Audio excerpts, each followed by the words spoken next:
खुलुमबाय आं सिबिरानि ब्रह्म गोजोन फुंबिलिनि बयनिसिमबो गाहाम हामलायनायखौ जासिहरनाय थाबाय आसा खालामो नोंथांमोना गासिबो मोजाङैनो दङ नोंथांमोननि थाखाय आं गोदान मोनसे भिडिअ लानानै फैबावबाय अननानै भिडिअखौ जोबजासिम नायलांदो दिनैनिफ्राय सानथामनि हाबाफारिजों खुंजागोन गुथि बावखुंग्रि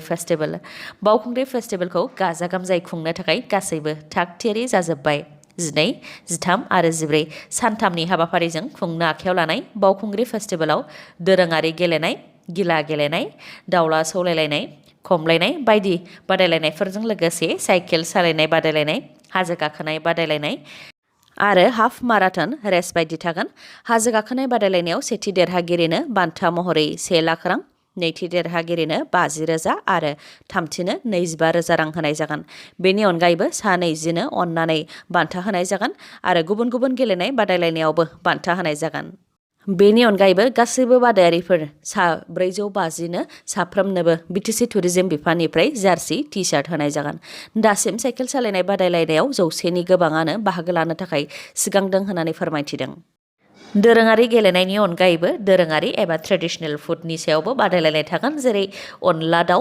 सबायजों साम' नारजि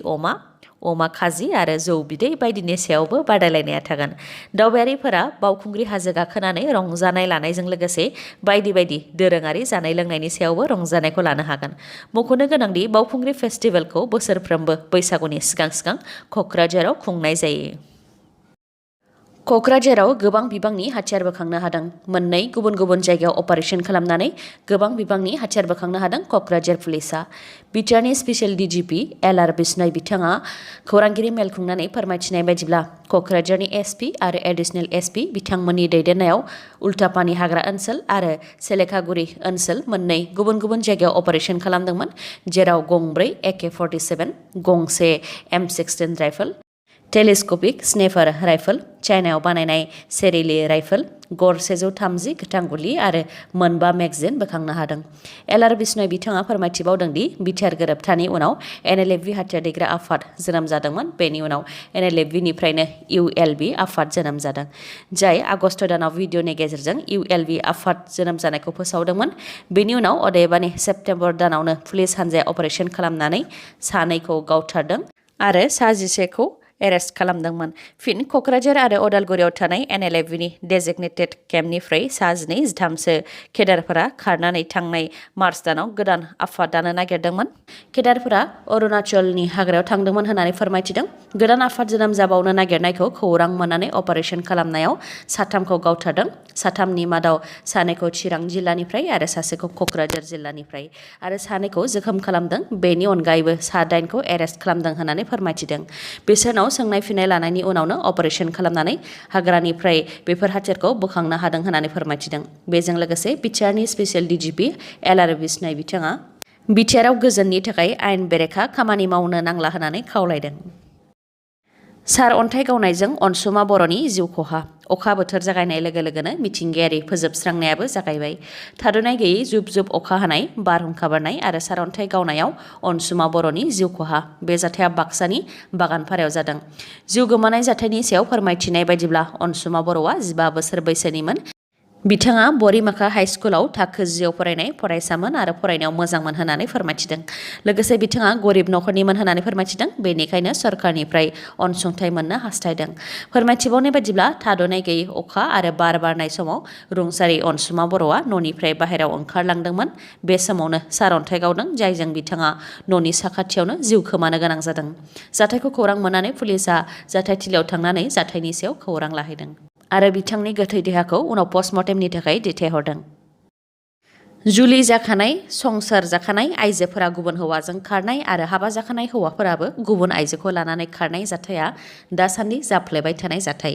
जुलि जाखांनायनि उनावबो गुबुनजों खारलांनानै गोबाङानो खैफोदाव गोग्लैनो गोनां जादों खायफाया मोजां मोननायनि फाव खालामफ्लानानै गुबुन रायजोआव फानहैजादों बेबायदिनो मोनसे जाथाय जादों बाक्सा मसलपुराव जाथायनि सायाव पुलिसा फोरमायथिनाय बायदिब्ला सानै फिसा गोनां अनिता दासआ गोमानायखौ फिसाय महन सूत्रधरा पुलिस थानायाव खौरां होफैदों बेखौ लानानै मसलपुर पुलिसाबो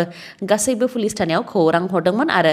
बेबायदिनो दरंनि धलगाव पुलिसनि मददजों महन चक्रधरनि बिसि अनिता दास आरो जालु आली जायजों अनिता दासआ खारलांदोंमोन बिथांमोनखौ हमनो मोन्दों। महन चक्रधरा बिसिनि फन नाम्बारखौ पुलिसनो होबोनायनि सायावनो अनिता दासआ सोरजों रायज्लायोमोन आरो मा रायज्लायोमोन बेनि सायाव पुलिसआ नायबिजिरनानै खारखुमानाय अनिता दास आरो जालु आलीखौ भबानिपुरनि खाथि गामिनिफ्राय हमनो मोन्दों। बेबायदि जाथाय जाखांनायनि उनाव अनिता दासआ फोरमायथिनाय बायदिब्ला बजालि भबानिपुरनि जालु आलिया गावनि सोमोन्दै गोबां खोथा सिखोमादोंमोन, जेरै गावदि गुबुन धोरोमनि बेखौ सिखोमादोंमोन, बेनि अनगायैबो गावदि जुलि जाखानाय बेखौबो सिखोमादोंमोन आरो बेबायदिनो गोबां। मख'नो गोनांदि पुलिसआ फोरमायथिनाय बायदिब्ला जालु आलिया हिन्जाव लांखारनायनि थाखाय सिगांबो जोबथेसालियाव जोबथेजाखांबाय, बेनिखायनो बे जाथायखौबो मोजां मोनफ्लानानै गुबुन रायजोआव फानहैनो नागिरनायनि सन्देह खालामदों पुलिसआ।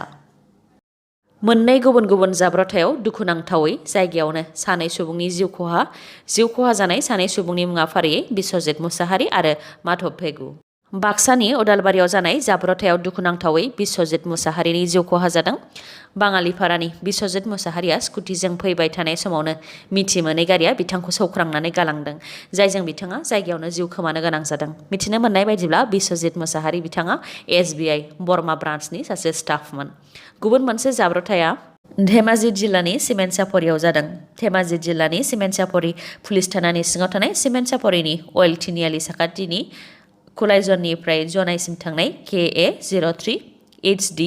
2775 नाम्बारनि गंसे बाइक आरो पासिघाटनिफ्राय इटानगर फारसे थांनाय AR 09A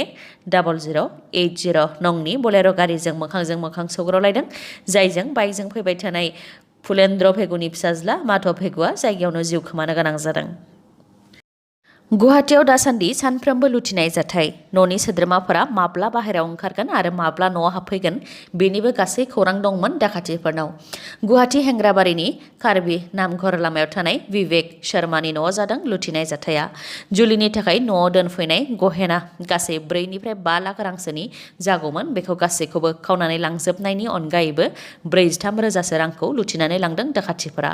जाथायनि सायाव न'खरनि सोद्रोमाफोरा फोरमायथिनाय बायदिब्ला बिथांमोनहा गुबुननि न'आव फुजानि थाखाय बेलासिनि 2:45 रिंगासोआव थांदोंमोन आरो मोनानि 9:45 रिंगासो समाव न'आव फैफिनदोंमोन। बे रावबो गैयै समखौ खाबु लानानै आरो जुब जुब अखा हानायखौ खाबु लानानैनो न'नि उनथिंजायनि ग्रिलखौ सिफायनानै दाखाथिफोरा रांजों लोगोसे सना रुफाखौ लुथिनानै लांदों। न'आव CCTV गैयामोन आरो बेबायदि लुथिनाय जाथाय जागोन होननानै माब्लाबाबो सानाखैमोन होननानै न'खरनि सोद्रोमाफ्रा फोरमायथिदों। झारखन्डनि देवघराव गिख्रंथाव जाब्रबथाय। देवघरनि बाबा बाध्या नाथ टेम्पलनि साखाथियाव थानाय त्रिकुट हाजोनि रबवेयाव जादों बे जाब्रबथाया। मोननै केबल कारनि गेजेराव सौग्रावलायनायाव 2 सुबुंनि जिउ खहा जादों आरो गोबां सुबुङानो जोखोम जादों। बेनि अनगायैबो गं 2 केबल कारा नांथानानै दं, जेराव सा 48 सुबुंफोरा नांथानानै दङ। नांथानानै थानाय सुबुंफोरखौ इन्डियान एयार फर्सनि हेलिकप्टारजों रैखा खालामनाय जादों आरो NDRFआबो रैखा खालामनाय हाबाखौ मावदों। टेकनिकेल जेंनानि थाखायनो मोननै केबल कारनि गेजेराव सौग्रावलायनाय जादों होननानै रिपर्टआव मोननाय जादों आरो बे गिख्रंथाव जाब्रबथाय जानायनि उनाव मेनेजार आरो स्टाफफोरा खारखोमानानै दं होननानैबो मिथिनो मोननाय जादों। नेशनेल इनभेस्टिगेशन एजेन्सि NIA आ आसामनि मोन 11 जायगायाव उदखारिफोरा गाग्लोबनायनि प्लानिं खालामनायनि खौरांजों लोब्बा लाखिनानै सार्च अपारेशन खालामदों। NIA आ स्रोद खौरां मोननाय बायदिब्ला आल-कायदा आरो आनसारुल्लाह बांला टीम बेफोरबायदि उदखारि हान्जाया आसामाव गाग्लोबनो नागिरनायनि प्लानिं खालामदों। बेखौ लोब्बा लाखिनानैनो आसामनि बरपेटा आरो बङाइगाव जिल्ला गासै मोन 11 जायगायाव सार्च अपारेशन खालामदों आरो बे सार्च अपारेशन खालामनायाव उदखारिजों लोब्बा थानाय माखासे फोरमानपत्र आरो मुवा बेसादफोरखौ बोखांनो हादों होननानै फोरमायथिदों NIA आ। फोरमायथिबावनाय बायदिब्ला आनसारुल्लाह बांला टीम उदखारि हान्जाया आल-कायदानिनो मोनसे दालाय जाय बरपेटा जिल्लायाव सैफुल इस्लामनि दैदेननायाव सालायजागासिनो दं। सैफुल इस्लामा बांलादेशनिफ्राय भारताव आयेन बेरेखायै हाबफैदोंमोन आरो ढाकालियापारा मस्जिदआव एराबिक फोरोंगिरि महरै खामानि मावगासिनो दंमोन आरो लाइमोनफोरखौ उदखारि हान्जायाव हाबनो थाखाय लोगोसे हान्जानि जानानै खामानि मावनो थाखाय थुलुंगा होगासिनो दंमोन। पाकिस्तानाव गोदान प्राइम मिनिस्टार जाबाय। मुङा शेहबाज शरीफ। पाकिस्ताननि प्राइम मिनिस्टार इमरान खानखौ नो कन्फिडेन्स भटनि गेजेरजों फेजेननायनि उनाव पाकिस्तानाव गोदान प्राइम मिनिस्टार सायख'जाबाय। पाकिस्ताननि गोदान प्राइम मिनिस्टारा पाकिस्तान मुस्लिम लीगनि आफादगिरि आरो पाकिस्ताननिनो बारग' प्राइम मिनिस्टार नवाज शरीफनि फंबाय। बिथाङा 174 भट मोननानै देरहासारनो हादों। पाकिस्तान तेहरिक इंसाफ राजखान्थि हान्जानि गाहाय इमरान खान आरो माखासे सायख'जानाय सोद्रोमाफ्रा न' कन्फिडेन्स भट जानायनि सिगांनो रिजाइन होग्रोखादोंमोन जाहाथे न' कन्फिडेन्स भट जायालासे रायजो राजानि बिसायख'थि जायो बेनि थाखायनो सिगांनो प्राइम मिनिस्टार बिबाननिफ्राय रिजाइन होग्रोदों होननानै गोबाङानो सावरायदों नाथाय रायजो राजानि बिसायख'थि जायालासे न' कन्फिडेन्स भट अदेबानि गावजों लोगोआव साबेसे सायख'जानाय सोद्रोमाफोर दंफायो बेखौ दिन्थिनायनि भटसो जादों जेराव पाकिस्तानी तेहरिक इंसाफ राजखान्थि हान्जानि इमरान खाननि अनगायै गुबुन सासे दैदेनगिरिया गसंदोंमोन नाथाय बिथाङा मोनसेबो भट मोननो हायाखै पाकिस्तानाव गोदान प्राइम मिनिस्टार जानायनि उनाव बारग' प्राइम मिनिस्टार इमरान खान बिथाङा पाकिस्तान तेहरिक इंसाफ दोलोनि अफिसियेल टुइटार एकाउन्टनि गेजेरजों लिरदों दि जाय सुबुंनिया जाख्ल'नायनि थाखाय मोननै केस मोनसेयाव 16 बिलियन रां जाख्ल'नायनि केस आरो गुबुन मोनसेयाव 8 बिलियन रां जाख्ल'नायनि केस दं बेबायदि मानसिखौ मोनसे हादरनि गाहाय मन्थ्रि बानायनाया बेसेबां लाजिथाव बेनिखायनो जों रिजाइन होदों बे खोथाखौ लिरदों पाकिस्ताननि बारग' प्राइम मिनिस्टार इमरान खाना दिनैनि भिडिअ'आ एसेनोसै नोंथांमोना जुदि भिडिअ'खौ मोजां मोनदोंबा लाइक कमेन्ट आरो शेयार खालामनो दाबाव गोजोन्थों